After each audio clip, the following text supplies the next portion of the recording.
Literally the best article I've ever read on WEP, the Windfall Elimination Provision, without question. I don't know who this guy is, but this guy's freaking crushing. So we're going to talk about this. And this is Dan Ryan, who had written this book here I never read, which I'm going to share with you. Social Security for State and Local Government Employees. All right, so this is great. And I'll put a link in the show notes. If this is you, you need to buy this guy's book, because if this book is anywhere near how good this article is, and he also talks about GPO, this guy just gets it. I'm a big fan. All right, so we're going to cut to the chase here. So just remember, when you're on Social Security, there's 3 bend points. All right, so your first $1,100 of index monthly earnings. I don't want to get too deep in how this calculates, because I want to focus solely on WEP. But remember, there's 3 bend points. Your first $1,100 of average index monthly earnings, you get a 90% replacement rate. That's what we all do, okay? Anything above the next bend point is the next $5,600, you only get 32% replacement rate, and anything above that will be a 15%. So Social Security is a progressive pension system. And if we go back here, he shows you if you're in a low income bracket, you're at $25,000, your Social Security benefit will be $12,835, which means you have a replacement rate of 51%. If you're in the highest income bracket relative to Social Security, your annual wages at $136,000, your benefit will be $34,000.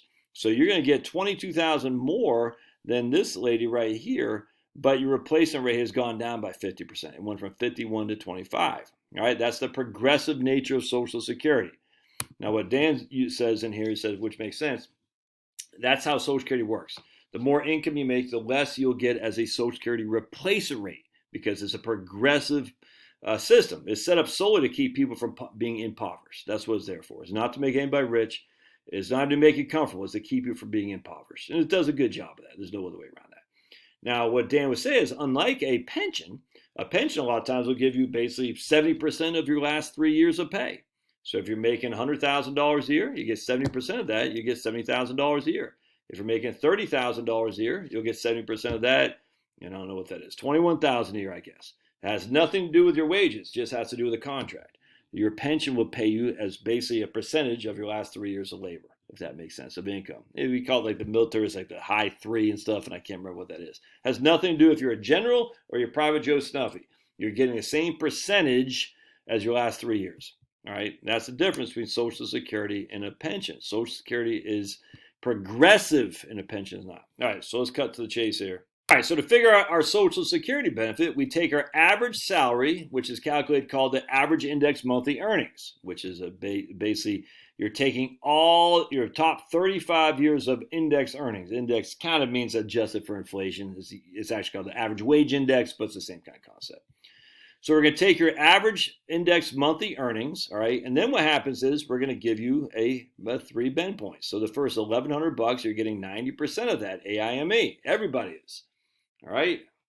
The next $5,600, you're getting 32% of that. Everybody is. Anything above that, you're getting 15%. So again, it's an indexed, progressively indexed system where you're getting less of a benefit the more income you make. All right. As a result of these varying replacement rates, a worker with an average monthly earnings of $1,300 would receive a Social Security benefit of $1,063. Again, they got $1,300. The first $1,100, they're going to get 90% replacement rate, and then the amount above that would only get 32%. So in this case, if you made $1,300, your Social Security benefit would be at $1,063. You'd have a replacement rate of 82%. A retiree with average earnings of $7,500 gets a Social Security check of $2,914, but his replacement rate drops to 39%. Again, the progressive nature. For public employees with pensions from non-covered work that you didn't pay taxes into Social Security, there's a modified formula. The first increment of wages, this $1,100 a month, you're not getting a 90% replacement rate, you're getting a 40% replacement rate. Everything else stays the same. So using this formula, the average Social Security earnings of $1,300 produces a monthly benefit for you, because you're subject to the Windfall Elimination provision, of $505 and a replacement rate of 39%, which is $558 less than if the WEP was not applied.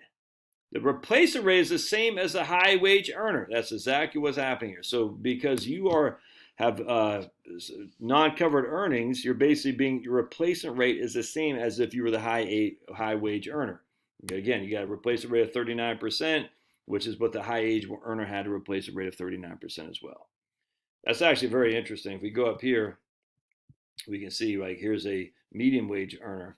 But so what happened? And so why do they do that? Well, so Dan gives an example. A hotel maid gets $1,100 payment from Social Security, and a retired police officer gets $542 for the same Social Security covered earnings. The maid is in effect receiving a bonus due to her near poverty level income. The retired officer or teacher or building inspector is simply not in the same financial situation. The WEP formula reflects this. All right, so again, your WEP is, this first bend point is 40%, not 90%. All right, just keep that in mind. It's basically the max you could lose in WEP is 558, right here, 558. Now, what you can do to lessen that is if you have substantial earnings. If a person has 30 or more years of substantial earnings paying into Social Security, the WEP does not apply, even if you get a benefit from a non-covered job. All right, so if you have 30 years of substantial earnings, what is substantial earnings? $27,300 or more. That's substantial earnings.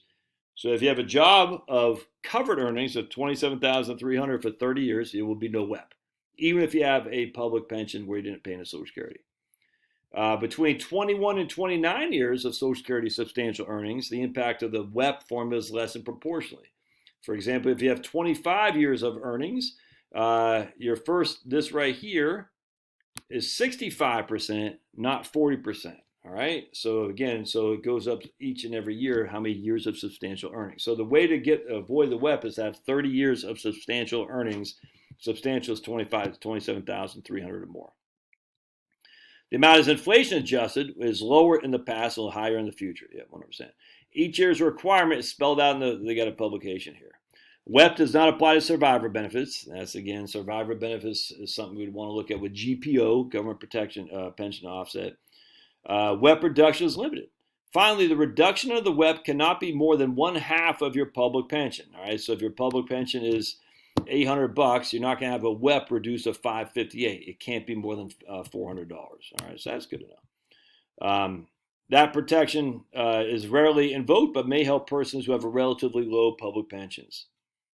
What will your benefit be? The best approach for estimating your benefit is to go to the website and register for an individual account. Well, I completely agree. They actually have an online calculator WEP version. Input your Social Security earnings from your government account from the SSA.gov and receive a pretty good estimate of your future earnings. But remember, your Social Security statement does not reflect the impact of your government pension. The Social Security statement that is mailed to you at certain ages or upon request does not reflect any possible changes in Social Security due to your government pension.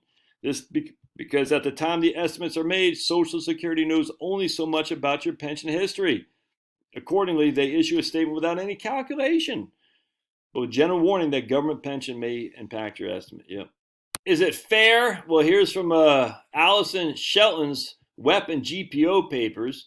Since a worker's monthly benefits for monthly earnings for purposes of benefit calculation are averaged over a typical working lifetime rather than over the years actually spent in covered employment, a higher earner with a short period of time in covered employment cannot be distinguished from an individual who worked a lifetime in covered employment at an exceptionally low rate.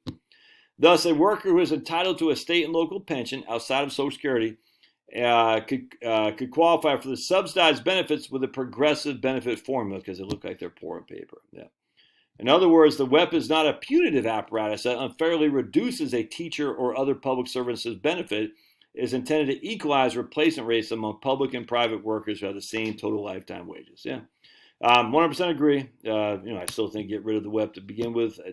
I actually don't think it's fair relative to stay-at-home spouses. They don't get subject to WEP.